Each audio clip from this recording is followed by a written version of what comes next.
Hello. We are in a house that is definitely way too fancy for me to ever spend any time in, but we're also in what I consider to be the coolest Airbnb in the UK. Welcome to Llantysilio Hall in Wales. Come take a look.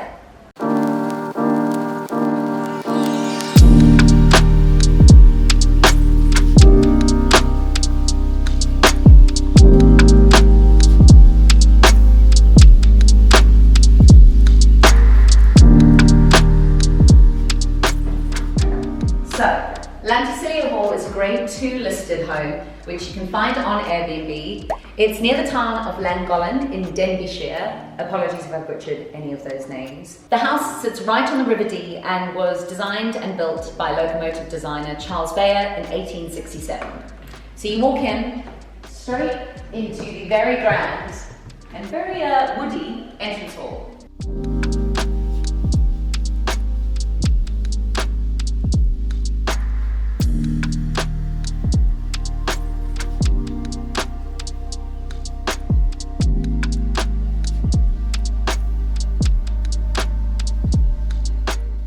So, Charles Bayer was co-founder of Bayer, Peacock and Company, which is one of the country's world-leading locomotive manufacturers. He built this 25-bedroom mansion whilst he was a bachelor. It took 4 years to build this house, and unfortunately, he died 2 years after it was built. While he maybe didn't get to fully enjoy the fruits of his labor, anyone now can by booking it on Airbnb, which I just think is the coolest thing ever. It's definitely the fanciest house I've ever been in. So, through the hall, you come into the stairwell. Now, it's pretty dark in here, but you can see a lovely desk there for working, and then it leads into 3 of the first rooms of the left wing of the house. So, from the stairwell, you just come straight to the right, where you will find the dining room.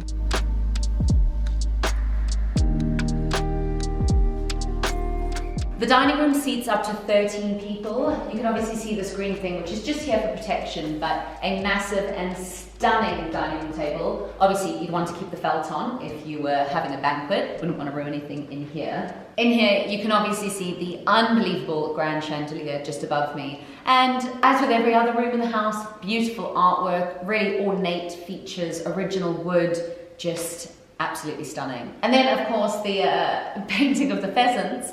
And on the grounds of this beautiful home, you can find pheasants running around during your stay. Coming out of the dining room, you then walk straight ahead into what is now kind of the lounge or entertainment area.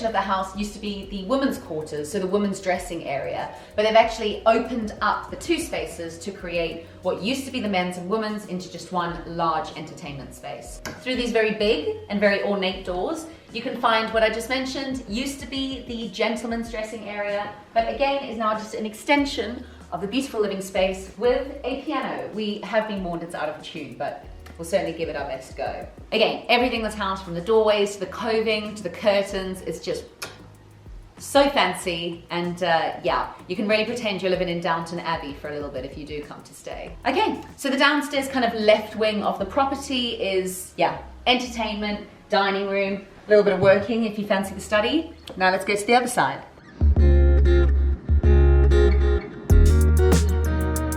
So through this side you can find the library.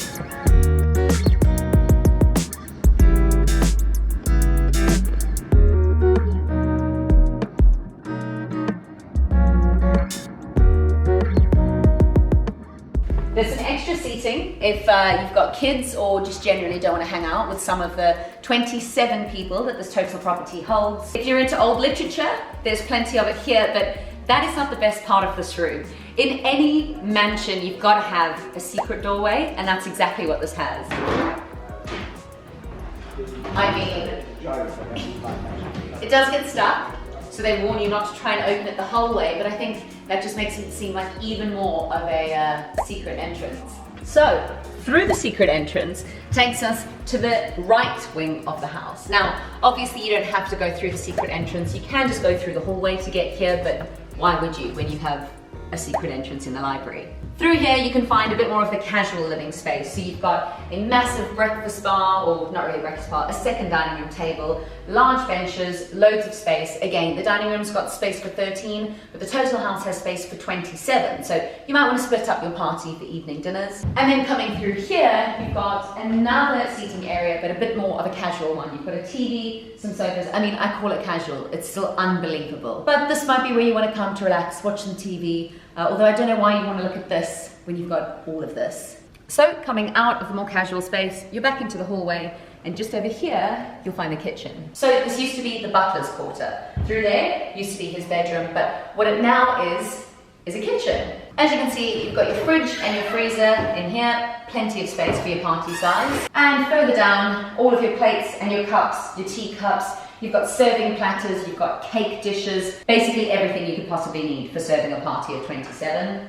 Through here, obviously your dishwasher, your massive sink for washing up, and we come through to an extension of the kitchen. As I said, this used to be the butler's bedroom, very cool, but now it has a giant Aga for all of your cooking needs, all the glasses you could possibly need, you know, basically everything you would need, again, to entertain. And then what I find one of the coolest spots, this was one of the original safes of the house. So through the butler's bedroom was an original safe, very thick steel. Ow, you definitely can't open it. And yeah, many kind of original features still here from the original house that was built over 130 years ago, which is just so cool. And then all the way on the right wing, you've got your first bathroom. And I definitely think the bathrooms are the coolest part of this house. This bathroom's without a doubt bigger than my bedroom at home. It's got a fireplace. Again, all your original features. You've got these very cool cast iron radiators, your very cool towel racks, beautiful sinks and bathroom hardware. And yeah, again, just super grand features, windows, doors, everything. And a bidet, if you care to use that. And if you're waiting to have a poo while someone's busy over there, you can just take a seat. Either of them, it's your choice.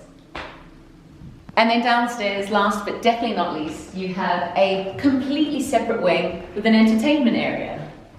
This is the games room. I mean, obviously, the biggest attraction feature here would be the unbelievably big pool table. But again, just loads of wood, super grand. I don't know how many times I can use the word grand. And look at this ceiling. So, the upstairs. As I said, this property was originally built as a 25-bedroom mansion. There are less bedrooms now because the full right side of the property has been converted into kind of caretaker's quarters. So there's a separate apartment area over there where Sal, the caretaker, lives and looks after the property. However, if you were looking for a good time, don't be worried. He's basically just asked us to keep all of our fun to the left-hand side of the property so noise isn't a problem. So on the first floor of the property, you've got 6 bedrooms, 2 bathrooms. They are unbelievable. Let me show you a whistle-stop tour of those rooms. Bedroom number 1, as you can tell by the number above the door. Double bed, massive space. What more could you ask for? Let's go to the next one. So number 2 is a bathroom. Come on through. Can you imagine having a bath in here in the middle of this unbelievable bathroom? So bedroom 3, definitely my favorite bedroom so far, although I've only seen 2. Look at the headboard. Beautiful metal bed frame, the red wallpaper. You know I hated it in my house, but I love it here. So room 4 is bathroom 2 on the first floor. Again, I say not too much to mention. I don't mean it's not that impressive, it's absolutely unbelievable, but very similar to the last bathroom. Huge clawfoot tub in the middle of the room, beautiful window overlooking the Welsh countryside outside. It's just unbelievable. Now, I'm not going to bore you taking you through every single bedroom, but I will show you. Let's go.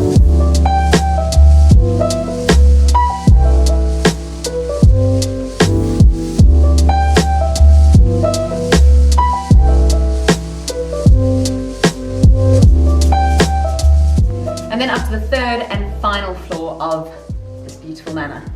So, this is where it gets really interesting. This house was actually used as a girls' boarding school in World War II, which is just so cool. But there was actually a way that they used to split out the people staying. So what you can see is that this top floor is split into two. There's 2 rows of bedrooms either side. What you also might be able to tell is that the architrave on each side of the room is different. On the left-hand side, you've got a super detailed architrave, and on the right-hand side, you've got pretty simple, just banged-in architrave. And that was how at the time they actually separated the classes. So family of the home, or anyone with a sort of status would stay in the rooms with the nice architrave, and the kind of boarders or more commoners would stay on the right-hand side. So again, I'll take you on a whistle-stop tour of all of the bedrooms, all of the bathrooms that make up this unbelievable property.